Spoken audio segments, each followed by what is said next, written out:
Joe Joyce fights Christian Hammer, and I want to be careful in how I describe it because I would never talk badly about someone. I mean, if the performance stinks, the performance stinks. But Joe Joyce knocks out Christian Hammer, and everyone's calling for him to fight Tyson Fury or one of these top guys. Let me just say, Christian Hammer, it looked like Christian Hammer got a week's notice to get ready for the fight by his conditioning.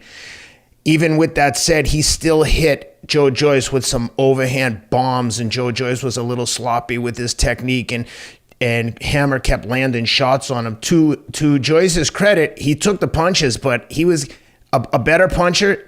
He ain't taking those punches, not from a heavyweight. And like I said, Christian Hammer, by the end of the fight, when he finally got stopped, it looked like he was just exhausted from standing up that long. It was not good. It was not a good look for anyone, including Joe Joyce. He did what was expected of him, but to be calling for a top 5, even 10 fighter, Joe Joyce, and again, no disrespect, but I can't imagine him lasting more than a few rounds with, I mean, certainly not Tyson Fury, but maybe he'd do okay with a Joseph Parker or even one of the young prospects. I don't know. It just wasn't a good look for heavyweight boxing. It's not a lot of depth there. But a lot of people were asking if we were going to talk about it. And I know you didn't see it, but I know you know of the guys. So curious to hear your thoughts on this one. Well, first of all, you mentioned Parker. I think Parker's improved a lot. I like Parker. I think Parker would take him. I agree, but that would be more realistic for him to call for Parker than Tyson Fury. I mean, at that point, just say, hey, I want as much money as I can get to get knocked out, because that's all that's going to happen. Yeah, no, if you're going to, listen, if you're vulnerable in that kind of way that you're pointing out, and he is, you might as well, go for as they say, the big enchilada, right? You might as well go for the money, the dough, the whole thing. If you're going to lose, and there's a good chance you're going to lose for the money.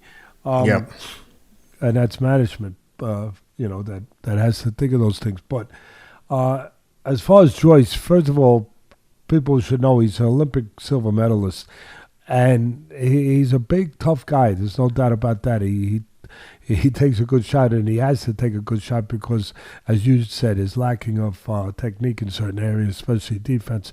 So, and he's a good puncher. He's a heavy-handed puncher. He's not a snappy puncher, but he's more of a clubbing, heavy-handed puncher, and he can weigh you down because he'll keep coming at you. He's slow. He's predictable. He's one-dimensional. His feet aren't fast. So obviously, him and Tyson Fury, it doesn't seem practical. The only thing that's practical about it is they're both from across the pond. Well. Obviously, Tyson Fury is. Joyce is really, I think he trains in London or in England. I'm not sure exactly where he originally is, where he comes from, where he was born. But I know that, I'm pretty sure that he does his training. You could verify that. Rob could verify that for the people. But I think he does it over in England. But either way, there's more of an interest over there than there ever would be over here, obviously. Even though Fury, we understand, as is known everywhere. We understand that throughout the whole world.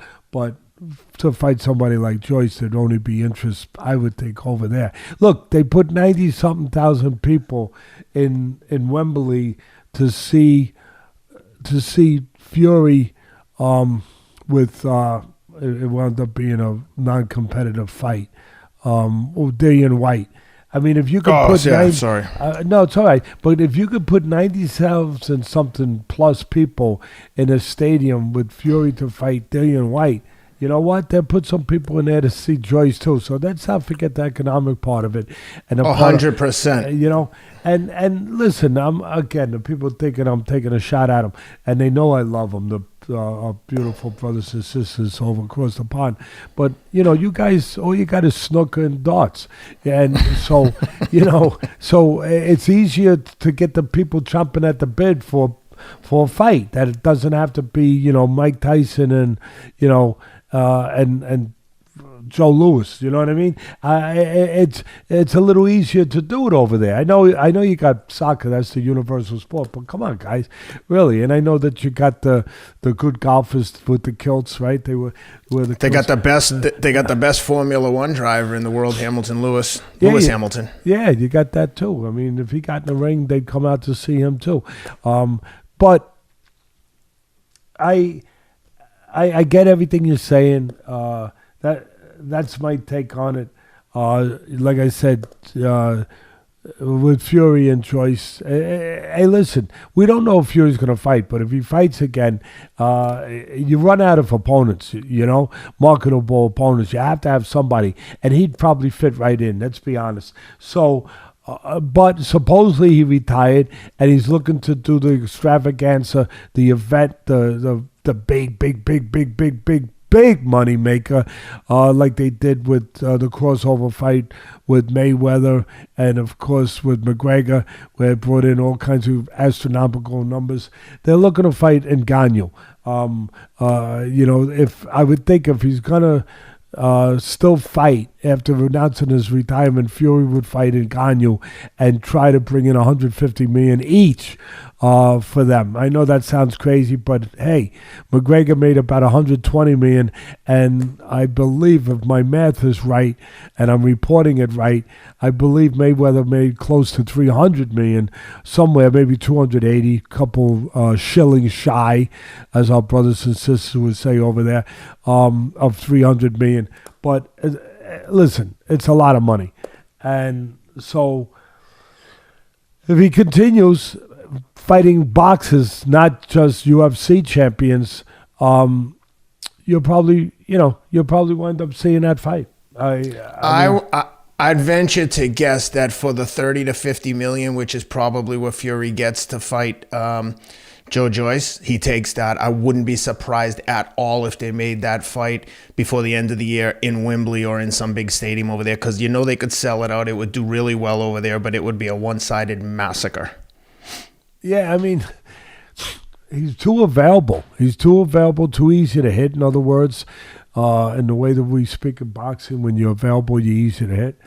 And you would think that, he'd have as easy a time as he did with Dillian White. I mean, I don't think a lot of people thought it would be as easy as it was with Dillian White.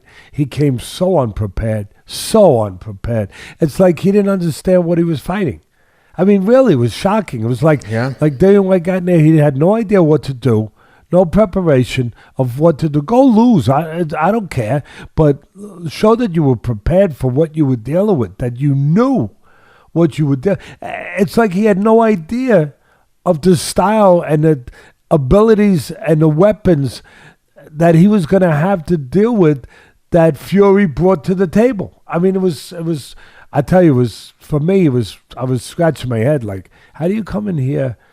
It's like going to do a big test that's going to get you that big job. It's going to get you into the college you dreamed about being your whole life. And you can't answer one question because you didn't study. yeah, really. I mean, come on.